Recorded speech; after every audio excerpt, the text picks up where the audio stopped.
Comment on peut faire passer le matériel avant l'être sensible? Je suis Catel, enquêtrice à l'association Urgence Maltraitance Animale, responsable depuis 2023 du pôle maltraitance. Ça, c'est une de mes casquettes. Je suis accessoirement famille d'accueil aussi. Alors, l'association Urgence Maltraitance Animale a pour but de mettre à l'abri en fait et en sécurité, de soigner des animaux maltraités, négligés, d'accueillir également des animaux dont les personnes ne peuvent plus s'occuper. Donc dans ce cas-là, on parle de prise en charge. Donc on va sur le terrain suite à des signalements. On va à la rencontre des gens, on discute sur les conditions de vie, l'état de santé de leur animal. Enfin, si on arrive sur place et que voilà, les animaux sont limite mourants, parce que ça arrive, et que les propriétaires sont dans le déni, on fait intervenir les forces de l'ordre sur place. On est divisé en différents pôles. Donc on a le pôle juridique avec 2 avocates bénévoles qui nous accompagnent bien et qui suivent bien les dossiers, qui vont plaider voilà, au tribunal contre les maltraitants. On a le pôle famille d'accueil qui va gérer l'accueil d'un côté des chiens et des chats. On a aussi un pôle famille d'accueil et adoption pour tout ce qui est animaux les NAC. Donc dans les NAC, on va avoir du hamster jusqu'aux reptiles, aux tortues, aux boas même. On va avoir un pôle équidé et on a un pôle avec les NAC animaux de ferme aussi. Un pôle adoption. J'ai oublié le pôle événement. Et le pôle maltraitance, bien sûr. Alors en fait, dans l'historique, Urgence Maltraitance Animale est née en 2013. La présidente de l'association est allée suite à un signalement là, pour un Rottweiler attaché sans abri. Voilà, il s'était fait un trou dans le sol pour se protéger des intempéries. Et donc elle l'avait retiré et puis mis au refuge de Carquefou. C'est l'ancienne présidence de Carquefou, ce n'est pas les employés actuels. Et comme c'était un chien catégorisé, la présidente a demandé à ce que le chien soit remis sur place parce que les pas de chiens catégorisés au refuge. Donc de là est née l'idée d'ouvrir, de monter sa propre association Urgence Maltraitance Animale. Pourquoi UMA? Après, je suivais UMA sur les réseaux sociaux depuis un petit bout de temps. Là. Il y a eu en 2018 un appel famille d'accueil pour une chatte de 18 ans. Un chat persan, voilà, accidenté, 3 pattes. Et voilà, un animal de 18 ans, ça n'intéresse pas forcément grand monde. Et donc j'ai contacté UMA pour devenir famille d'accueil pour Talia. Et donc Talia, du haut de ses 18 ans, a vécu 2 ans et demi ici. J'ai toujours eu ce rapport à l'animal qui était assez fort.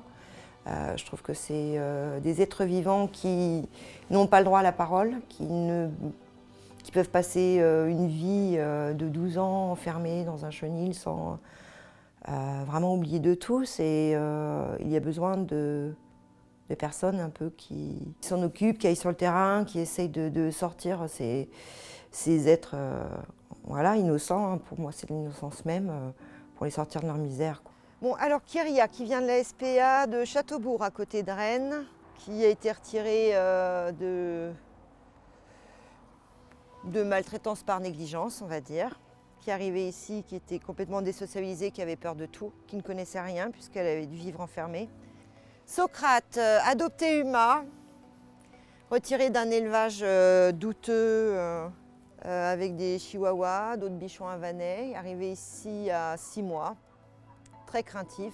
Django, ici. Il arrive ici en 2017, donc il avait 3 ans. Il a été abandonné à la SPA par ses propriétaires puisque les voisins voulaient porter plainte à cause de ses hurlements, sachant que c'était un chien qui était battu, mais vraiment sévèrement, pendu par les pattes et tout ça. Et Noupsi, qui est arrivé en 2019 de Roumanie. Il a été attrapé dans la rue et était en fourrière sur liste euthanasie. Et il a été ramené en France par une association qui qui ramène pas mal de chiens de Roumanie. Kyria est arrivée en premier, elle tolère tout le monde. Django en deuxième, il a calqué son comportement sur celui de Kyria. En fait, quand on a un chien qui est traumatisé ou qui ne connaît rien, ce qui est très bien, c'est d'avoir un autre chien qui est bien en place et qui sert de modèle en fait au deuxième chien. Et puis le petit bichon là, Socrate, lui, quand il est arrivé, de toute façon, il a pris tout de suite Django comme référence. C'était son papa. Et puis Kyria, sa maman. Donc voilà, la fine équipe. Je pense que les gens sont quand même plus tournés vers le monde animal, même s'il y a encore beaucoup de gens qui considèrent l'animal comme un bien de consommation, hein, puisque on prend, on jette, je veux telle race, et puis après on met dans un coin parce que ça ne nous intéresse plus. C'est ça, c'est la motivation dont vous me parliez tout à l'heure.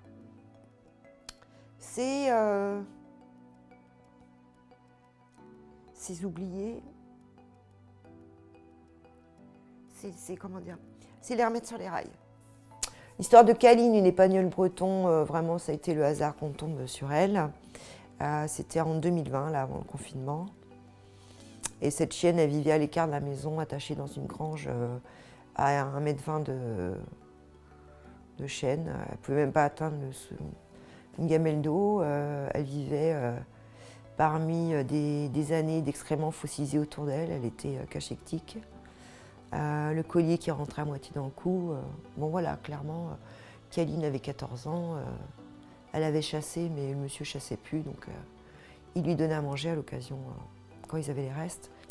Et Kaline a vécu 2 ans.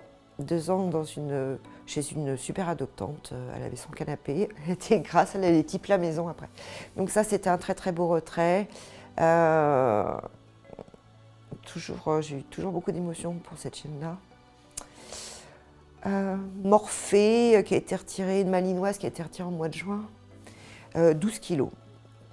Elle vivait dans 1 mètre carré avec son chiot. Et maintenant, elle est, elle est très bien.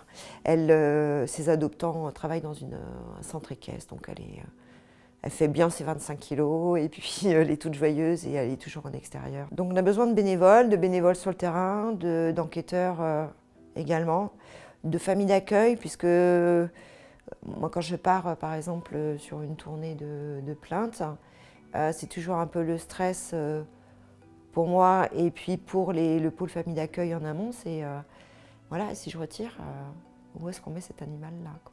On ne fonctionne pas non plus sans argent, forcément, et les frais d'adoption ne couvrent pas, sur l'année, hein, ne couvrent pas les frais vétérinaires.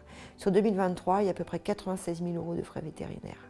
Le message, justement, je les encourage à se tourner justement vers les associations quand ils veulent adopter un animal.